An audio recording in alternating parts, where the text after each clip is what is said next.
Pai nosso que estás nos céus, santificado seja o teu nome. Venha o teu reino, seja feita a tua vontade, assim na terra como no céu. O pão nosso de cada dia nos dai hoje. Perdoai as nossas dívidas, assim como nós perdoamos aos nossos devedores. E não nos deixeis cair em tentação, mas livra-nos do mal, porque teu é o reino, o poder e a glória, para sempre. Amém. Sandro, apóstolo, não da parte dos homens, nem por homem algum, mas por Jesus Cristo e por Deus Pai, que o ressuscitou dentre os mortos. A todos os irmãos, graça e paz da parte de Deus Pai e do nosso Senhor Jesus Cristo, o qual se deu a si mesmo por nossos pecados, para nos livrar do presente século mau, segundo a vontade de Deus, nosso Pai, ao qual seja dada glória para todos sempre. Amém. Este Evangelho é único. Se você é novo e está ouvindo pela primeira vez este canal e se gostar do conteúdo da palavra do Evangelho de Jesus Cristo, para que você possa edificar a sua casa, receber todos os dias as bênçãos que Ele prometeu, para que você seja restaurada, curada, para que você fortaleça a sua fé, para que você esteja firme, para que você seja um vencedor e uma vencedora, para que você mude de vida o ano que vem, para que você prospere, para que você cresça, porque foi para isso que o Filho Jesus Cristo foi crucificado e ressuscitou ao terceiro dia, para que a igreja crescesse, prosperasse, para que a igreja estivesse firme na fé, adorasse em espírito e verdade, para que a igreja pudesse dizer: só o Senhor é Deus. Se você está batendo em uma porta há muito tempo, entrando e saindo, e você não vê mudança, não insista nessa porta, porque essa porta, ela é a porta do enganador. Mas eu convido você a bater nessa porta, para que o ano que vem, sua vida comece a mudar, porque entra ano e sai ano, e Deus está dizendo que você continua do mesmo jeito, sofrendo, atribulada, oprimida, cansado e cansada. Mas aonde você está, talvez aquele que se diz pastor, apóstolo, a qual você está ouvindo há muito tempo, ele prospera, ele cresce, ele muda de vida. Todo ano a vida dele muda. Mas aqui a igreja, o cabeça é Jesus Cristo, e a igreja prospera. A igreja muda, cresce e se alegra. Amém? Vamos ouvir o Mestre. Segundo João, capítulo 9. A cura de um cego de nascença. E passando Jesus, viu um homem cego de nascença. E os seus discípulos lhe perguntaram, dizendo: Mestre, quem pecou, este ou seus pais, para que nascesse cego? Jesus respondeu e disse: Nem ele pecou, nem seus pais, mas foi assim, para que se manifestassem nele as obras de Deus. Convém que eu faça as obras daquele que me enviou enquanto é dia. A noite vem, quando ninguém pode trabalhar. Enquanto estou no mundo, sou a luz do mundo. Tendo dito isto, Jesus cuspiu na terra com a saliva, fez lodo e untou com o lodo os olhos do cego. E disse-lhe: Vai, lava-te no tanque de Siloé, que significa o enviado. Foi, pois, lavou-se e voltou vendo. Então, os vizinhos e aqueles que antes tinham visto que era cego, diziam: Não é este aquele que estava sentado, mendigando, pedindo esmola? Uns diziam: É este. Outros: parece-se com ele. Ele dizia: sou eu. Diziam-lhe: pois como se te abriram os olhos? E respondeu ele e disse: o homem chamado Jesus fez lodo e untou-me os olhos e disse-me: vai ao tanque de Siloé e lava-te. E fui, lavei-me e voltei vendo. Disseram-lhe, pois, onde está ele? E disse o que era cego: não sei. Os fariseus duvidam da cura. Levaram, pois, aos fariseus o que antes era cego. E era sábado, quando Jesus fez o lodo e lhe abriu os olhos. Tornaram, pois, também os fariseus a perguntar-lhe como via. E ele disse: me pôs lodo sobre os olhos, lavei-me e vejo. Por isso alguns dos fariseus diziam: este homem não é de Deus, pois não guarda o sábado. Diziam outros: como pode um homem pecador fazer tais sinais? Havia dissensão entre eles. Tornaram, pois, a dizer ao cego: tu, que dizes daquele que te abriu os olhos? E ele disse: é profeta. Os judeus, porém, não creram que ele tivesse sido cego e que agora visse, enquanto não chamaram os pais do que agora via. Perguntaram-lhe, dizendo: é este o vosso filho, que vós dizeis ter nascido cego? Como, pois, vê agora? Seus pais lhe responderam e disseram: sabemos que este é o nosso filho e que nasceu cego. Mas como agora vê, não sabemos, ou quem lhe tem aberto os olhos, não sabemos. Ele tem idade. Perguntai a ele mesmo, e ele falará por si mesmo. Seus pais disseram isto porque temiam os judeus, porquanto já os judeus tinham resolvido que, se alguém confessasse ser ele o Cristo, fosse expulso da sinagoga. Por isso é que seus pais disseram: ele tem idade. Perguntai-lhe a ele mesmo.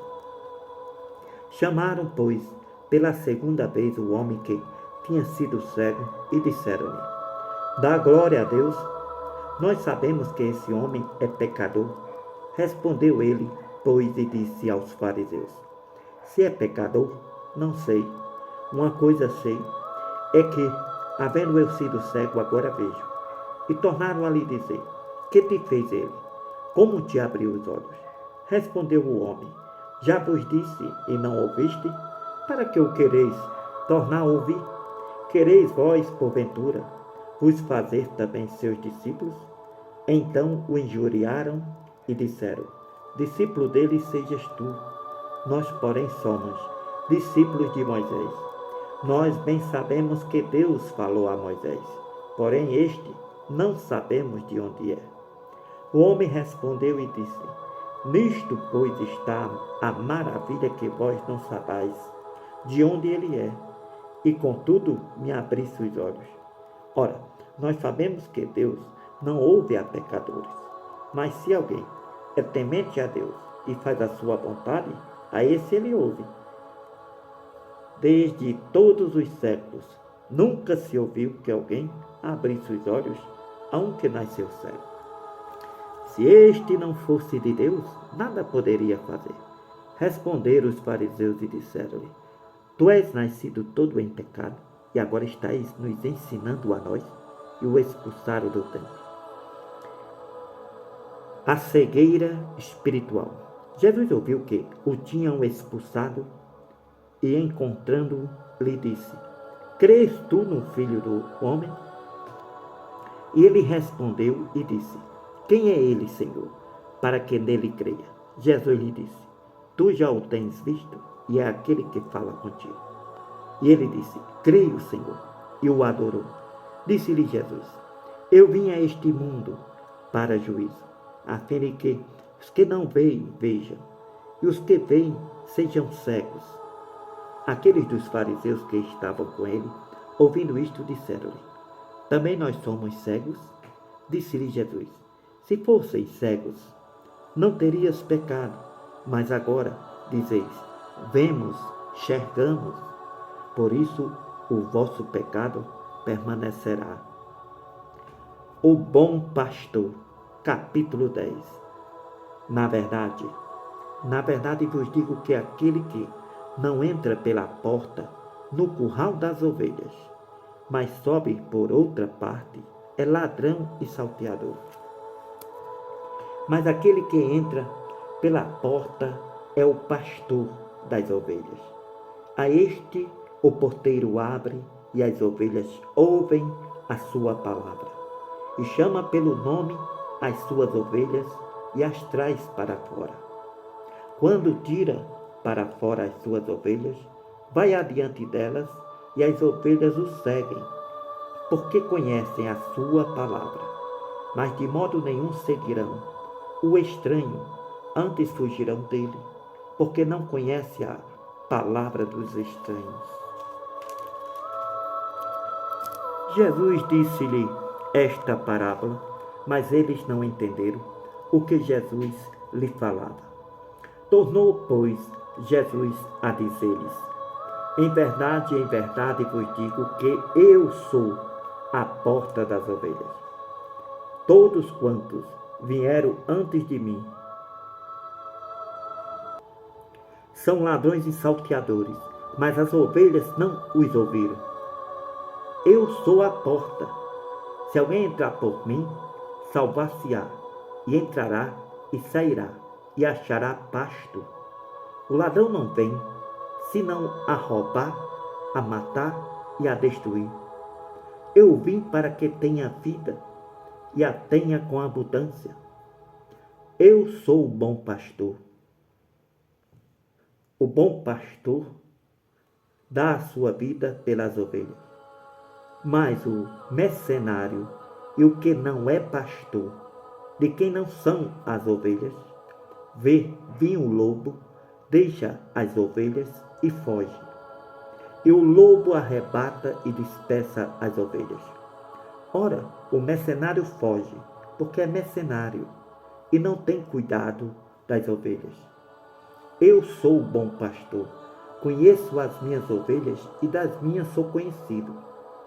Assim como o Pai me conhece a mim, também eu conheço o Pai. Dou a minha vida pelas ovelhas. Ainda tenho outras ovelhas que não são deste curral. Também me convém juntar estas, e elas ouvirão a minha palavra, e haverá um rebanho e um pastor. Por isso o Pai me ama, porque dou a minha vida para tornar a tomá-la. Ninguém a tira de mim, mas eu de mim mesmo a dou. Tenho poder para dá-la e poder para tomá-la. Este mandamento eu recebi de meu Pai. Tenho poder para tornar a tomá-la. Esse mandamento recebi de meu Pai. Tornou, pois, a haver divisão entre os judeus por causa destas palavras. Muitos deles diziam: tem demônio, está fora de si. Por que o ouvis? Diziam outros: estas palavras não são de endemoniado. Pode, porventura, um demônio abrir os olhos aos cegos? A incredulidade dos judeus. E em Jerusalém havia a festa da dedicação e era inverno. Jesus andava passeando no templo, no alpendre de Salomão. Rodearam, pois, os judeus e disseram-lhe: até quando terás a nossa alma suspensa? Se tu és o Cristo, dize-nos abertamente. Lhe respondeu Jesus: já vos tenho dito, não credes. As obras que eu faço em nome de meu Pai, essas testemunham de mim. Mas vós não credes, porque não sois das minhas ovelhas. Como já vos tenho dito, as minhas ovelhas ouvem a minha palavra. Eu conheço-as, elas me seguem. Lhes dou a vida eterna e nunca morrerão. Ninguém as arrebatará da minha mão. Meu Pai, que a me deu, é maior do que todos. Ninguém pode arrebatá-las da mão de meu Pai. Eu e o Pai somos um. Os judeus pegaram então outra vez em pedras para apedrejar Jesus. Respondeu-lhe Jesus: Tenho-vos mostrado muitas obras boas, vindas de meu Pai. Por qual destas obras me apedrejareis? Os judeus responderam, dizendo-lhe: Não te apedrejaremos por alguma obra boa, mas pela blasfêmia, porque, sendo tu homem, te fazes Deus a ti mesmo. Lhe respondeu Jesus: Não está escrito na vossa lei: Eu disse, sois deuses? Pois, se a lei chamou deuses aqueles a quem a palavra de Deus foi dirigida, e a Escritura não pode ser anulada, a mim, a quem o Pai santificou e enviou ao mundo, vós dizeis, blasfemas, porque disse, sou filho de Deus? Se não faço as obras de meu Pai, não me acrediteis. Porém, se as faço, e não credes em mim, crede nas obras, para que conheçais e acrediteis que o Pai está em mim e eu estou no Pai. Procuravam, pois, prendê-lo outra vez, mas Jesus escapou de suas mãos. Retirou-se outra vez para além do Jordão, para o lugar onde João tinha primeiramente batizado, e ali ficou. E muitos iam ter com Jesus e diziam: Na verdade, João não fez sinal algum, mas tudo quanto João falou deste era verdade. E muitos ali creram em Jesus.